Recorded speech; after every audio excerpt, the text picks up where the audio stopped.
Hello everyone, welcome back to another video today. I'm going to be doing a oil change on a Lull 1044 C54. It's nothing special. It's got a Cummins 4VT in it. Just if you don't know what that is, it's basically a 12 valve with 2 cylinders cut off, if you're familiar with Cummins engines. But yeah, I just thought it would be kind of cool to do a video on this, just because, you know, you don't get to see a oil change on a telehandler every day. So yeah, not really gonna waste any time here on the job site. So kind of on the clock now, but you know, what can you do? So yeah, she's a pretty sweet unit. I couldn't tell you what year she's from. We bought her out of Indiana probably 15 years ago. It's been in the family business ever since. It's been a super reliable thing. They all these things got freaking leaks and all kinds of stuff like you wouldn't believe. This thing, I don't even think it has oil on the dipstick because the fill tube is leaking. So that's why I'm doing an oil change, just to fill her back up, and she probably needed it. But yeah, here she is. So let's not waste any time here today, and just get right into it. I'm gonna have to put an early apology in this video for all the sniffles. But 5/8 or 11/16 oil plug here.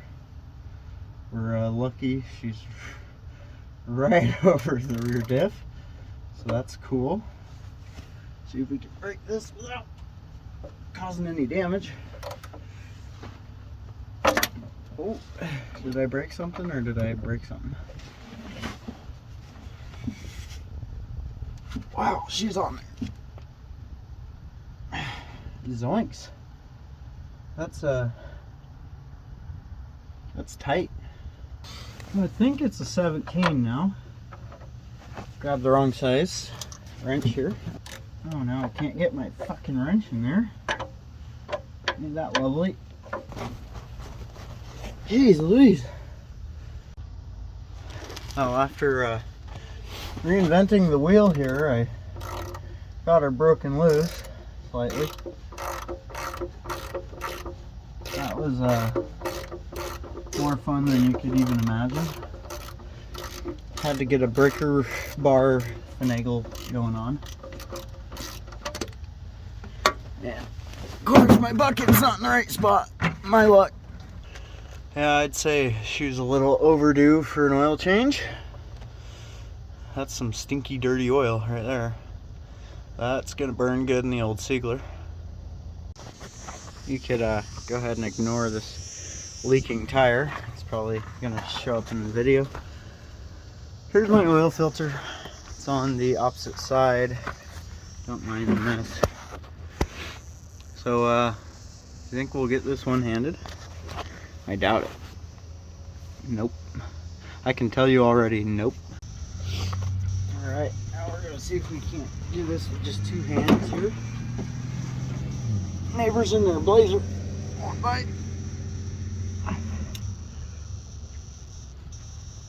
Man, some asshole must put this shit back together.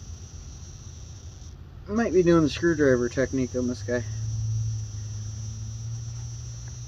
I don't think I have an oil filter wrench around.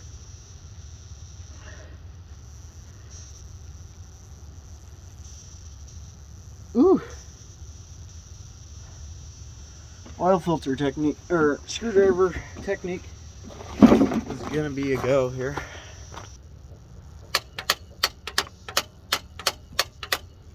Basically what you do is you hammer screwdriver through.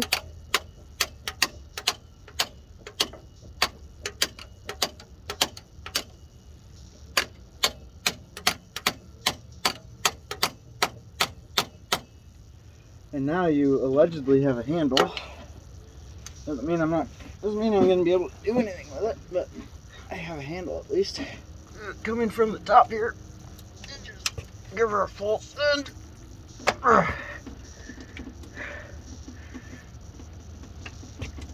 Well, this isn't going good.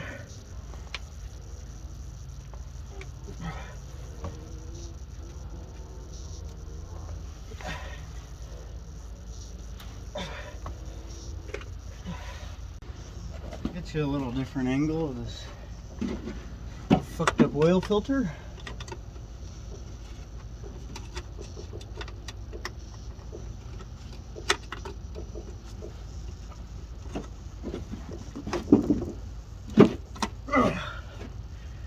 Well, it turned. I went home and I got this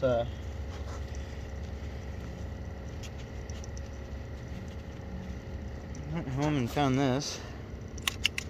Let's see if this works. Never even used one of these. Didn't know I even had it.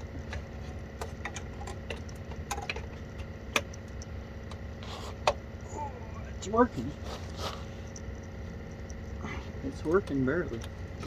Might be hinge loose now.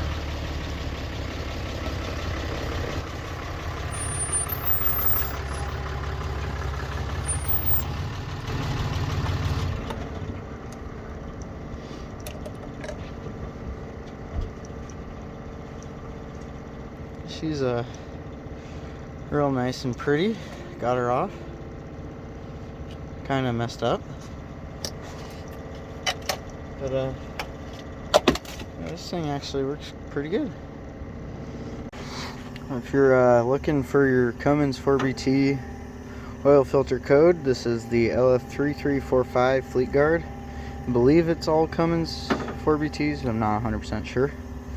Yep, fresh one. Got it from the Case dealer in town, and that's international for all you farming folks. And gonna get this new one put on there. Not quite as tight, but it's gonna go on there. And yeah, let's get to it. Let's take your old nasty oil. Make sure you get it all over the seal there. Make sure she's all real nice and black there. Remember, oil filters go on hand tight. Now we're gonna add our oil. Just putting some 1530 in it. Luckily this one's got the convenient side fill plug here. See if I can't get this funnel to stick. There you go. Isn't that magical? Oh, yeah, get some dirt in your funnel right away. That's, you know, they recommend that. Ooh!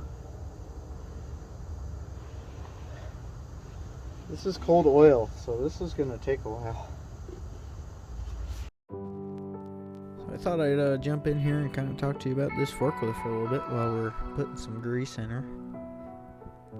This here is a Lull 1044. It's got a 4BT Cummins, 4-wheel drive, front and rear steer on it. It also has a chassis tilt, fork tilt, up and down, and side to side. One of the reasons Lull got its name is because the boom actually has a slide in it, so it will telescopically slide in and out, and it will also, the whole thing will slide forward and back. It can reach out to 45 feet out and up.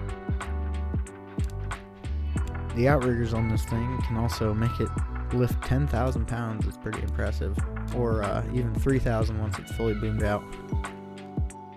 Sadly, Lull is no longer around. They were fully discontinued in 2017 by their most recent parent company, JLG. The rumor is they were canceled because of their lacking orders from rental companies, which is their biggest customers. Rental companies wanted a more streamlined machine with less complicated components, less stuff to go wrong basically, easier to maintain. When you have fleets of thousands or more, like United might, it's kind of want something to be simple. My problem with these Lull machines is actually getting parts for them. Because of their discontinuation, you kind of can't get parts. If it is non-standard, not just like a nut or a bolt, you kind of got to make it. I recently had to recreate a throttle pedal rod recently, which broke because it was frozen, and our Washington winters didn't treat it too well. It was pretty simple though, just had to weld a bolt to the old one and kind of just redneck it back together. Works great now, but once you get into something big like the boom rails or other, pieces of the boom, it would get pretty expensive. Sadly, one of these days, these lifts won't be around anymore. Just going to be too expensive to maintain, and just going to have to settle for a newer machine with less features. The new machines look good, run good, you know, very few problems, but they just can't take what these machines can. Although the safety features are really nice on these new machines and really prevent some bad stuff from happening, they can't hold you back. So anyway, just gonna, you know, do stuff like this, make sure we keep up on the maintenance and keep her going for as long as we can, and won't have to sell it or scrap it. Anyways, thanks for listening to my dumb voice, and we'll get back to the video. Got her all filled up here. I already checked the dipstick. She's in the full hash. I don't remember how these things work, but it's probably just fine. I think it's supposed to, like, that's what you're supposed to do. It's just supposed to do that, and then it tightens. It's like a thing that is a thing. I don't know how else to explain it. So she's all full. Should probably get my funnel out of here. We're gonna give her a quick start up. Don't run into the spikes there, the defense spikes. That's how you put stuff away.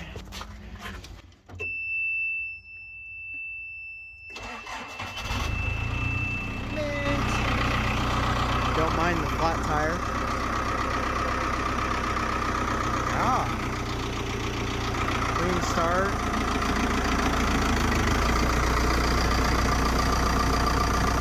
She wasn't ready for all that cold oil, I don't think. Sweet.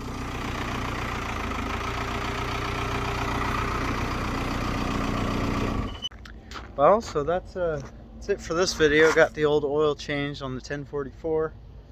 C54, if that matters. I don't know if that's even C54 matters. I know it's a 1044 model, but yeah, so that's it. It's kind of a boring video, but I just thought it'd be fun because it's a forklift. So anyways, thanks for watching. If you enjoy content like this, I'm gonna be working on a lot of heavy equipment here coming up, I think. So yeah, so I think that's it. So thanks for watching, and we'll see you in the next one.